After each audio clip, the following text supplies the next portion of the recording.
So good morning, members. Good morning, friends. Pleasure for me to welcome Mr. Soumitra Bhattacharya, Managing Director, Bosch Limited and Regional President, Bosch Group in India. Soumitra Bhattacharya has been associated with the Bosch Group for more than 25 years. A chartered accountant by profession, over the years he has handled roles as varied as Vice President Commercial Functions for the Nasik and Jaipur plants of Bosch in India, and also served as the General Manager of Robert Bosch GmbH Feuerbach plant. As Managing Director of Bosch Limited, he handles a unique role heading the only publicly listed company of the Bosch Group worldwide. Soumitra, pleasure to have you with us at the next edition of the BDMA CEO Thought Leadership Series. So thank you for joining us today, Soumitra. Thank you for having me. Yeah, Soumitra, the COVID has actually spread to 213 countries and infected more than 15 million people globally. Also, it has been declared as the black swan of 2020, and global economies are staring at one of the worst recessions ever. So, Soumitra, my first question to you is, what has been the impact of COVID-19 on the Bosch Group in India as well as globally? I think, Rajesh, first of all, thank you very much for having me on the show and your talk. But the most important thing we need to realize is where companies have an impact based on industry. Now, if you take the mobility or automotive industry and where Bosch worldwide 60 to 65% of the turnover comes from this area, and in case of India, about 80% of the turnover comes from this area. Automotive has been hit in a very, very big way. And just to give you few numbers, if you take the automotive production, what is happening in 2020 worldwide, just in 92 million vehicles was the total level before COVID. And the most likely scenario is this is going to drop to 70 million. And to come back to 90, it's going to be 2023. Right. So this gives you an example worldwide. And the pessimistic scenario in world is 60 million. So imagine from approximately 90 plus down to 70 and pessimistic 60 and 2023 by the time world comes back to this level of pre-COVID. In India, last year itself, we had, the year fiscal year 19 and 20, we had, degrowth in India in terms of the GDP. Though it was positive at 5%, it was a big degrowth as compared to the past. So economy had slowed down and the automotive production was, sales was down by approximately 16 to 17% last year. On that, we see definitely in India, in the industry, approximately anywhere between 25 up to 35% could be the reduction in the fiscal year 2021. So our companies, both globally and India, which is dependent on automotive, naturally such an impact will be felt. However, for India, Bosch India, I'm confident, though it will take the industry to recover anywhere between 4 to 6 years, we should come back 1 year to 2 years before the market reaches the pre-COVID levels. Right, right. Soumitra, you rightly mentioned about the impact of the automotive industry, as you said, 80% of your turnover comes from the automotive industry. Now, one of the questions is, Soumitra, where do you see what is going to be the trigger to create demand for the automotive industry? Because as per the predictions, people feel that automotive industry perhaps would be the last in chain that would see a recovery. So where actually is going to be, or what is going to trigger the demand for the automotive industry now in the next, even if we talk about, say, post April 21? It's a very good question, Rajesh.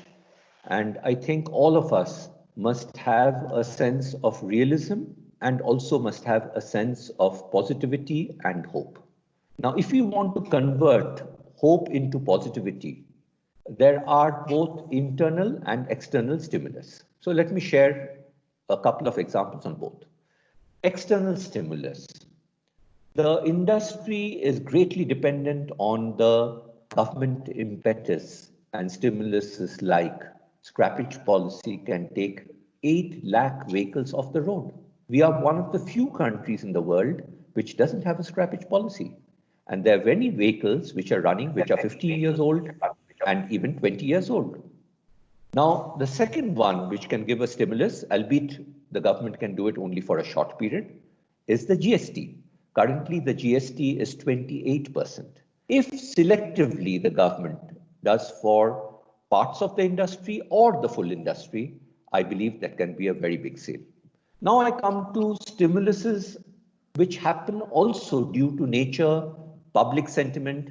Take, for example, a good monsoon, a good public sentiment, and that the government has given focus on agri, the tractor market is booming. Also take the example where people are looking at safe movement and personalized movement. Two-wheelers, relatively on a lower base, are having a better demand, though still a negative growth. And finally, I believe this can also trickle down to compact cars. So I would say, summary, government stimuluses can make a major difference, plus sentiment, a good monsoon, or the general mood coming up where people wanting to use cash more freely, and I see the chances of this happening even more in the year 21-22. Right. And I think, as you correctly mentioned, Sumitra, the rural economy is expected to grow, as well as our agriculture. We are expecting a growth in agriculture. Luckily, the monsoons are predicted to be good this year. And already we are seeing the sales of tractors. In fact, that has been really quite encouraging, especially if you look at the figures of June. They are, in fact, they've come back to the pre-COVID period. So I think, as you correctly say, the rural economy will play a big role in the boost to the Indian economy or on our recovery path. Sumitra, also when we look at the automotive industry, now China is a big exporter of auto components to India. Almost 26% comes from China. Now, due to COVID, the supply chain has been badly impacted, disrupted. Also, perhaps COVID has taught us that production needs to be closer to consumption. What is the level of localization at Bosch in India?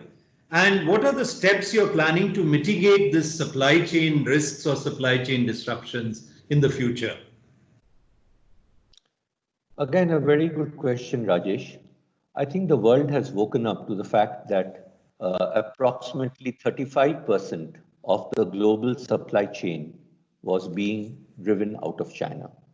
And the COVID has been a great leveler as a wake-up call for the world to say, how do I de-risk and how do I ensure that supply chains are not disrupted? Now, in India, luckily due to our Bosch worldwide policy of local for local, for many years we have been practicing this. Second, we have a very high localization content on all our products once we stabilize them. So Rajesh, you must understand that for any industry, you need a threshold level where you break from imports to go to localization.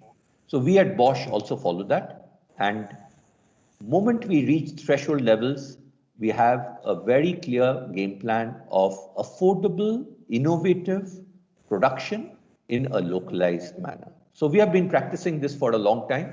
I see that we will only strengthen this, and this is not due to the COVID crisis, because it's a very well-oiled system that we have been following and practicing for a long time. Right, right. Thank you, Sumitra. Sumitra, skill development is one of the essential ingredients for India's economic growth. Now, with your vast work experience, what are the shortcomings in India in this regard? And how can India overcome the skill gap? Of course, at Bosch, you have been always a forerunner in skill development. So maybe I would request you to add a little bit on the initiatives of Bosch also in this skill development endeavors, Sumitra? Thank you very much, Rajesh. I will speak both from the perspective of Bosch, but more importantly from the perspective in industry, because I had a chance to also discuss the same topic with our Prime Minister on 23rd of December in 2019, amongst other topics. So skill development is a very vital part for the growth of India, and countries in Europe and especially Germany has proven it, which is with its tried, tested and proven dual Ausbildung, or the dual education system. We in India have the Bosch Vocational Center, which is 57 years young, and 54 times it has been awarded the best establishment by the President of India. Wow. So this gives you a little history of our deep commitment on skilling, and especially on making the dual education of Germany into a well-oiled Indian process. I'm a strong believer, Rajesh, that if India has to tackle from a demographic dividend and avoidance of a demographic disaster, skill development and copying with pride from the best, example Europe, example Germany, regionalizing it to Indian requirements, of course, which gives you both the practical training and the industry training and the theory training, and most importantly, Rajesh, which gives you respect and pride. Many times we forget this word, that it's very important to give every person the respect for the job he does. And there is no hierarchy to job levels, it's only difference in skill sets. So in summary, we and I, through CII, through Bosch, and through industry, on various occasions, have shared with the government, including giving a clear, defined roadmap and possibilities of partnership. And let me end, and this is a clear package that we can take forward. Let me end by saying, in Bosch, right now, more than 30,000 youth have been trained through our Bridge program, all India basis, in more than 225 centers in India. As I speak, these centers still continue. It's called the Bridge program, and this we do based on what we call as India Agenda First. This is not a Bosch agenda.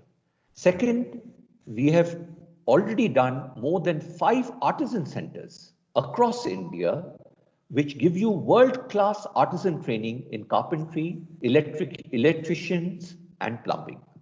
And that skill is also required. Right. So skills at different levels are required. We will continue to partner with the government. I end by saying one thing. While the government has taken many activities on this and has moved the needle, we need to institutionalize the dual education in an Indian form for us to reap an all India benefit for a long-term sustainable change in our current challenge. Yeah. Thank you, Sumitra. And I think let me compliment you on behalf of the German Engineering Federation also, because when we talk about skill development, the first name that comes up for the endeavors in skill development of a German company in India is Bosch. So certainly, I think compliments on this. Sumitra, if I may just add one question to this is, big enterprises like Bosch, Siemens, other larger enterprises can certainly afford these skill development endeavors. But what would be your suggestion for mid-sized and smaller companies who do not have such capital availability to set up skill centers? How can they take this skill development process further, Sumitra? Rajesh, this is a fantastic point, and this is a practical point that you're raising. Okay. I would give a few menu cards, and the first menu card I would give is the world today is going towards collaboration and intensive collaboration. Example, in Bosch, we invite partners, big and small, for us to proliferate and multiply these skill centers with, again, only one agenda, India First agenda. We do not proclaim and get into trying to get kudos or attention of individual companies' name. because we owe this to the nation as a larger cause. And for us, skilling, social engagement is not a CSR topic. It is a deep strategic engagement, because if we are not engaged with society and in a sustainable manner, so for smaller and medium companies, what you call as the Mittelstand, Deutsch Firmen, I would suggest please try and collaborate with big companies. There are many big companies. And it's not only Bosch who's doing this. Many German good companies are bringing these technologies, and all these companies, including ours, are open for collaboration, and we give every company a place in the sun in the way they want to contribute. Right.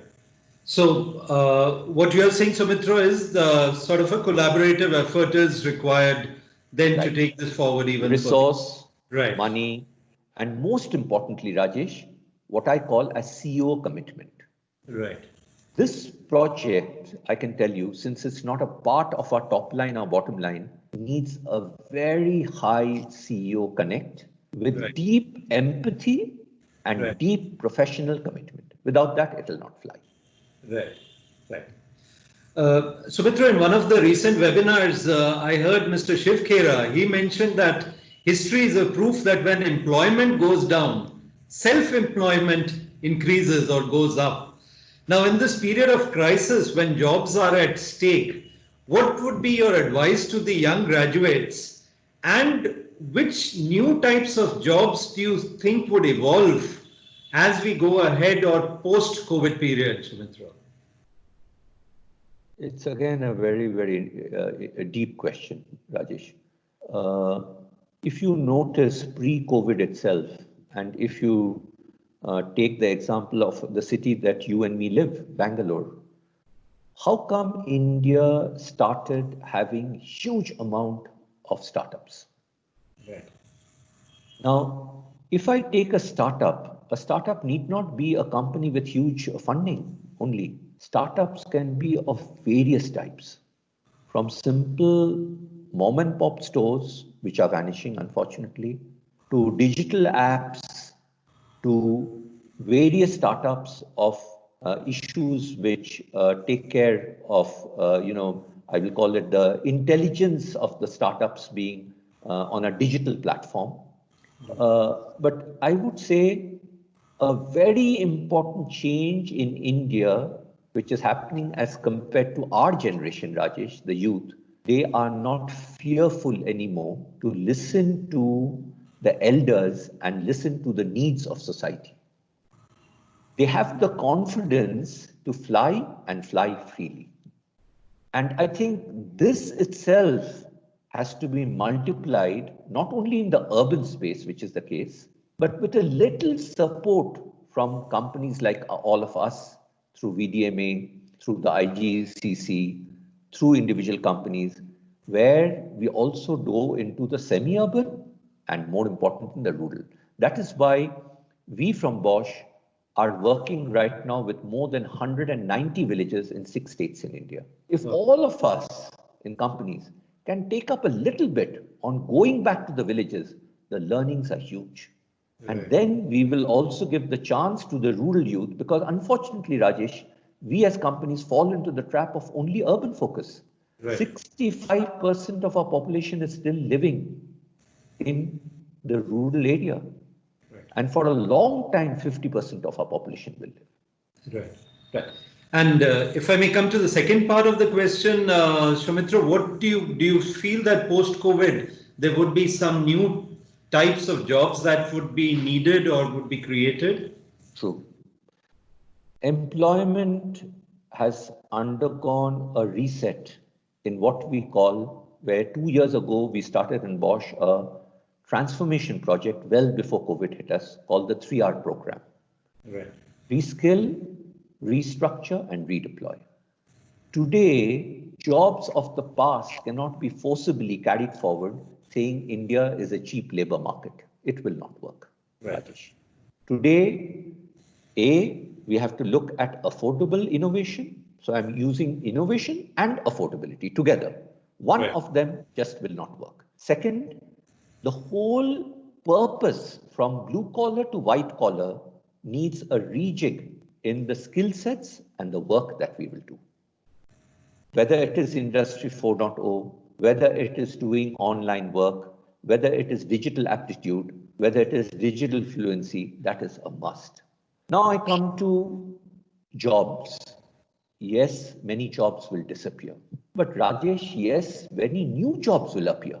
Absolutely. The simple example I'll end with is, how has India, with a illiteracy population in sheer numbers, one of the highest in the world, gone into a digital mobile way of living?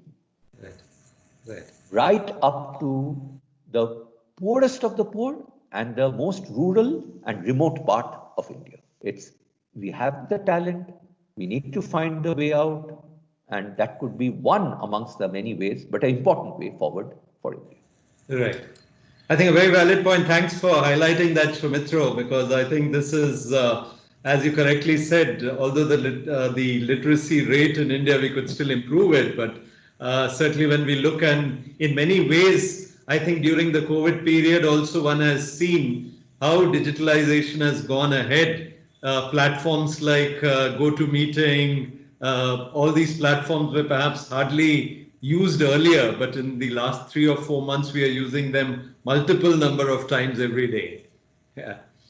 Sumitra, my last question is, we are all in the same storm, but in different boats. And the crisis due to pandemic calls on leaders also to sail their boats in the stormy COVID weather. True. So what we would like to hear from you, Sumitra, is 2 or 3 tips you would like to give to the leaders and CEOs of the German companies. How can leaders sail their boat in these challenging times? Absolutely right. Rajesh, I fully agree with you. Before you do strategy, you have to first see that the boat doesn't have holes, because you can do strategy with a sinking ship also. Right. So what we did, again, pre-COVID, we went voluntarily into a transformation journey. And any journey, when you go into, especially transformation, is a joyous one, but it comes with pain.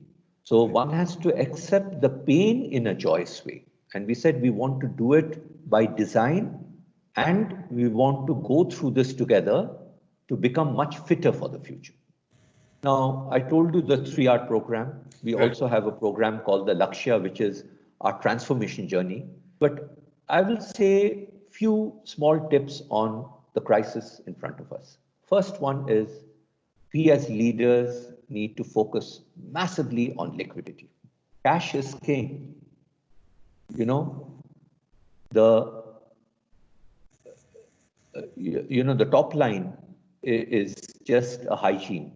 The bottom line is a reality, but it's actually, the bottom line is a sanity. But if you really look at the reality is cash.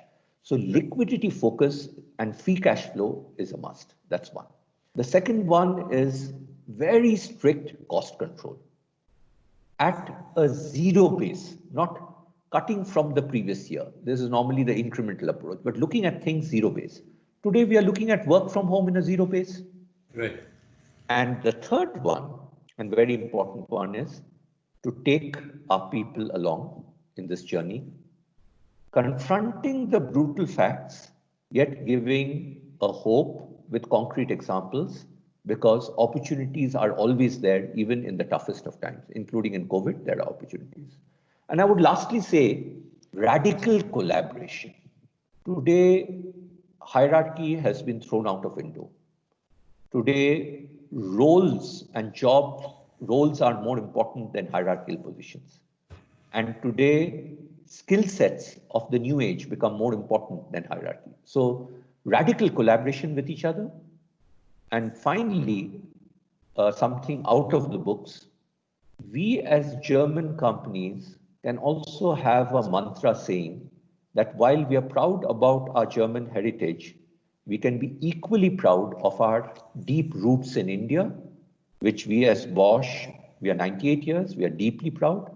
67 years, we are doing Make in India, and we call ourselves a neutral, agnostic technology player. I mean, what I'm trying to say, Rajesh, at the end, if all of us put our industry and the purpose and the cause of the nation at the front and not our individual needs, I think we will make India, including our industry and therefore us, much stronger. Right. Thank you so much, Soumitra. Pleasure to have you with us on the show today. And also thanks for your thoughtful insights. I'm sure these will carry a lot of important information for the CEOs and for our viewers. And on behalf of the German Engineering Federation, Soumitra, wishing Bosch all the very best as you embark on the next phase of progress and also during the latter part of this difficult year, I think, which the industry will face. So all the very best. Stay well, stay safe, Soumitra. Thank you very much, Rajesh. And I wish you and VDMA all the very best. Thank you. Thank you, Soumitra. Thank you. Goodbye.